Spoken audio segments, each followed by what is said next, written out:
Assalamu alaikum, muna masu kallon barka da sake haduwa. A bidiyon namu ne za mu koya muku yadda ake yin gyaran rubutu, ma'ana text editing. Rubutun nan ko na cikin bidiyo ne, ko na presentation ne, ko na wani abu ne. Duk wani gyara da ake a cikin rubutu irin sa ɗaya. Farko za mu yi amfani da gyaran rubutu ta hanyar amfani da bidiyo. Yanzu za mu je mu zaɓi bidiyo. Gashi nan za mu iya danna gurin nan bidiyo. Idan bidiyo ya buɗe, za mu iya zaɓar bidiyon da muke so mu amfani da shi mu yi, za kuma mu iya creating ɗin blank. To amma a nan za mu yi amfani da wanda yake blank kenan.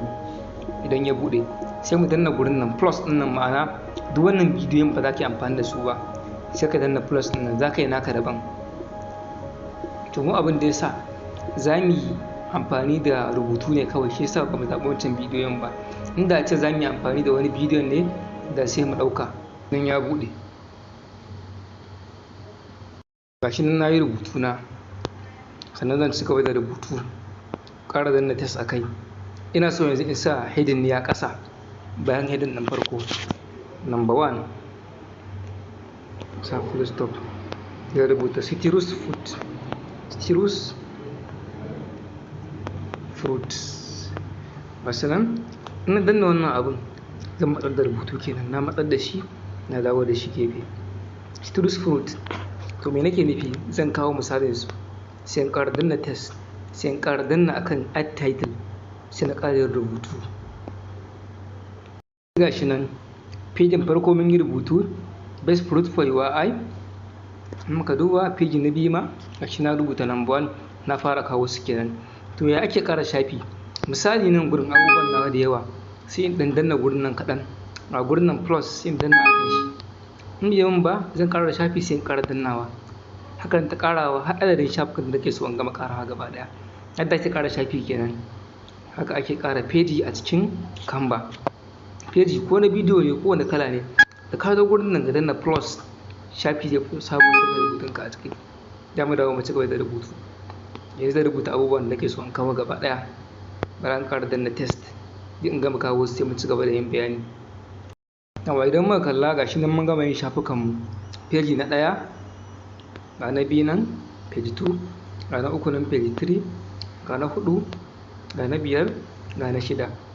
Yanzu za mu ga cewa mun gama yin shafuka har guda 6, amma za mu ga rubutun kowane shafi dai bai kyau yadda ya kamata ba. Wani ya koma ƙananu, wani ya koma manya.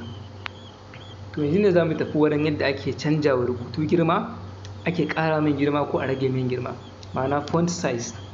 Muka dawo shafi na farko, muka ɗauki rubutun nan, in za mu canza rubutu girma ko za mu yi wani abu a game da rubutu, kowane rubutu in za ka yi gyara kana fara danna rubutun ne. Misali wannan heading ɗin, in muka danna shi zai nuna mana alama, an gani? Ko kuma in za mu yi gyara akan rubutun ƙasan sai mu danna shi, shi ma ga alama nan ta hau akan rubutun ƙasan. To yanzu gyaran da zan yi ƙasan nan za mu ƙara mai girma, ma'ana font size. Gashi nan gurin an sa font size, sai mu danna gurin, zai kawo mana wani layi 100 shine ƙarshe. In muka ja idan sai ya ƙara ƙaruwa, in muka rage ya ragu har sai inda ya maka daidai. To yanzu bara mu gani inda ya ga mana daidai sai mu bar shi haka. Gashi nan misali bara mu bar shi iya girman haka. Shi ma wannan heading din sai mu danna shi, sai mu zo gurin font size din nan, shi ma sai mu ƙara mai girma saboda ya ɗan ƙara girma kaɗan. Sannan kuma za mu iya zuwa mu sa shi ya zama bold heading.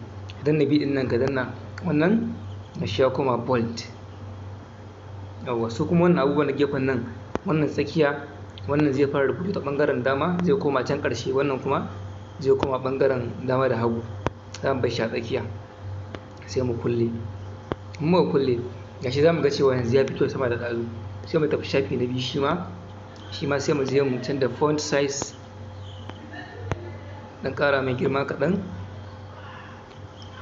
Shi ma wannan mu ƙara mai girma kaɗan. Gashi nan shi ma mun ƙara mai girma kaɗan. Sai mu tafi shafi na gaba, shi ma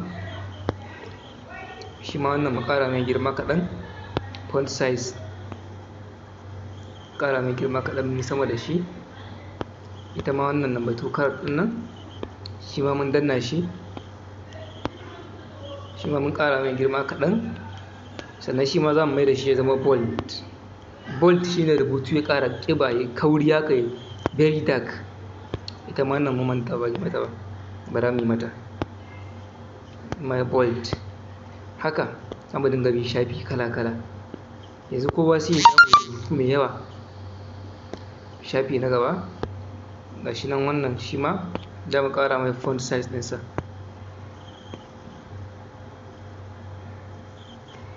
Tomato shi ma ƙara mai font size, sannan mai da shi ya zama bold. Yawwa shi ya fi kyau. Haka shafi kowanne za mu dinga bi font size. Ima wannan font size mun ƙara mai girma. Tom sai mu tafi watermelon, shi ma font size ƙara mai girma. Shi ma wannan font size ƙara mai girma.